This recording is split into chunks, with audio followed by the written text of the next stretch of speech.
চাকরিজীবীদের বিক্ষোভ চলছে, সেখানকার ছবিটা একটু জানার চেষ্টা করবো। রণয় তিওয়ারি রয়েছে আমাদের সঙ্গে সেখান থেকে। রণয়, কি ছবি?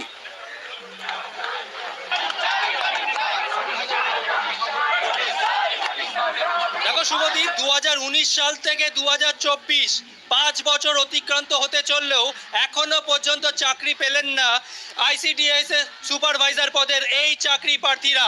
তাই আজকে বাধ্য হয়ে সিজিও কমপ্লেক্সের ঠিক কাছে শৈশালী ভবনের ঠিক উল্টো দিকে এইভাবে তারা আন্দোলনে বসেছেন, এইভাবে তারা পথে বসেছেন। তুমি দেখতে পাচ্ছ এই মুহূর্তে স্লোগান চলছে, তাদের প্রত্যেকের হাতে এইভাবে প্ল্যাকার্ড রয়েছে।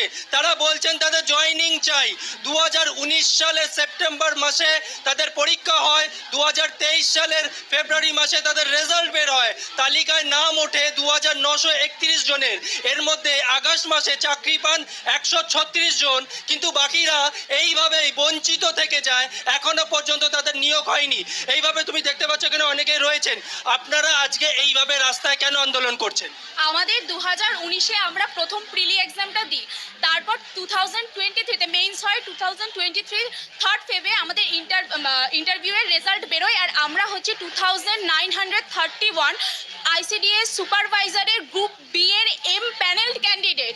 আমাদের শুধু আর জয়নিংটা বাকি, যেটা এখন অবধি আমাদের ডিপার্টমেন্ট কোনো সদুত্তর দিচ্ছে না। শুধু এর আগেও তো আপনারা আন্দোলন করেছেন, সদুত্তর কি পেয়েছিলেন সেই সময়? কোনো রকম সদুত্তর পাওয়া যায়নি। বারবার আমাদেরকে বলা হচ্ছে যে দেওয়া হবে করে প্রত্যেকদিন মিথ্যে প্রতিশ্রুতি দিয়ে আমাদের ঘর পাঠিয়ে দেওয়া হচ্ছে, যে কালী পুজোর আগে, দুর্গা পুজোর আগে, এরকম করে অনেক পুজো সব কিছুই পেরিয়ে গেল, কিন্তু ওদের কাছে কিছু নেই। এখন ওনারা বলছেন আপনারা অন্য কিছুর জন্য পড়াশোনা করুন, এটা নিয়ে এত মাতামাতি করছেন কেন? তাহলে এখন কি করবেন আপনারা? স্যার, আমাদের কাছে কোনো অপশন নেই, কারণ আমরা যখন এটাতে এমপ্যানেলড হয়েছি তখন আমরা প্রাইভেট জব ছেড়েছি, টিউশনই ছেড়েছি। তো এখন আমরা নিজেদের সেরকমভাবে কোনো টিউশন করাতে পারছি না, তো আমরা জয়েনিং না পেলে উঠছি না। আজকে যদি আমরা জয়েনিং না পাই আমরা এখানেই থাকছি। এখানেই থাকবেন বলছেন আপনারা। যদি পুলিশ বাধ্য করে আপনাদেরকে এখানে থেকে তুলে নিয়ে চলে যায়, কি করবে?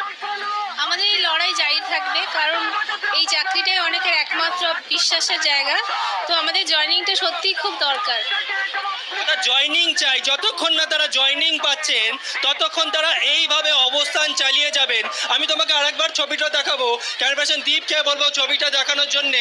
তুমি দেখতে পাচ্ছ ক্যামেরা লেন্স যতদূর পর্যন্ত যাচ্ছে, চাকরি প্রার্থীরা অর্থাৎ আইসিডিএস সুপারভাইজার পদের এই চাকরি প্রার্থীরা তারা এইভাবে এখানে ধর্ণা অবস্থানে বসেছেন, এইভাবে তারা আন্দোলন করছেন, এইভাবে তারা স্লোগান দিচ্ছেন।